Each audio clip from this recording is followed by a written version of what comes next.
17-year-old Marcus had always been drawn to the unexplained. When he received an anonymous letter claiming his missing sister Sarah was last seen near the abandoned Blackwood Estate, he knew he couldn't investigate alone. He called his two closest friends, knowing they'd never let him face this mystery without them. Elena Martinez was the first to arrive at Marcus's house. With her sharp intellect and fearless nature, she'd helped solve the mystery of the missing school mascot last year. She examined the letter with her magnifying glass, noting the strange watermark and unusual ink that seemed to shimmer in the light. Jake Thompson arrived moments later, his athletic frame filling the doorway. Despite his intimidating appearance, he was fiercely loyal and had an uncanny ability to notice details others missed. He'd been Marcus's best friend since childhood and wasn't about to let him venture into danger alone. The three friends studied the letter together. It contained only a few cryptic words. The shadows whisper her name. Come to Blackwood when the moon is dark. She waits in the room where mirrors don't reflect.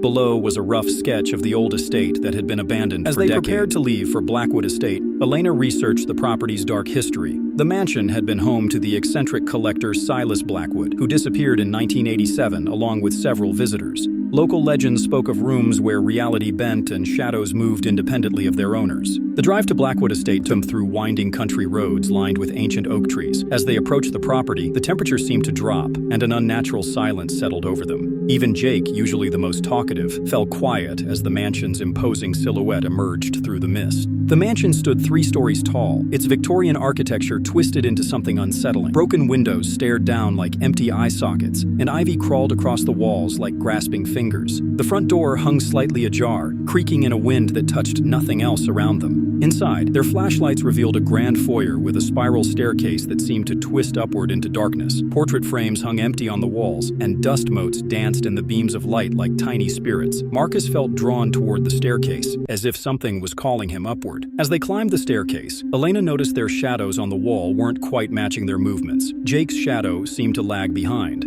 while Marcus's appeared to reach towards something unseen. She decided not to mention it yet, but kept her camera ready to document whatever they might find. The second-floor hallway stretched endlessly in both directions, lined with doors that seemed to multiply when they weren't looking directly at them. Strange whispers echoed from behind the walls, and Marcus could swear he heard his sister's voice calling his name from somewhere deep within the mansion's heart. Following the voice, they found a door marked with the same symbol from the letter, a spiral surrounded by 7 stars. Jake tried the handle, but it wouldn't turn.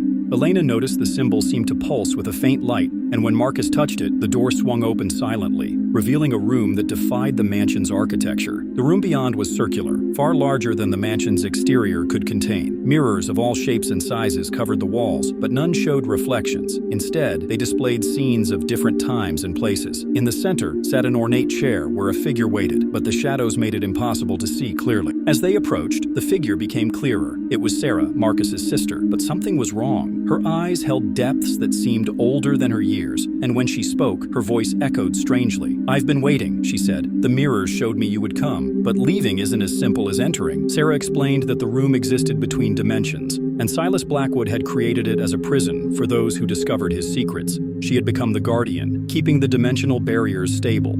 To free her, they would need to solve the riddle written in the mirrors and face what the shadows truly were. Fragments of trapped souls seeking escape. Working together, they deciphered the riddle hidden in the mirror's reflections. The answer was acceptance, accepting that some mysteries are meant to protect, not to be solved. As they spoke the word aloud, the mirrors began to crack, the shadows dispersed, and Sarah's eyes returned to normal. The room started to collapse, but they managed to escape just as dawn broke over Blackwood Estate, finally free from its dimensional prison.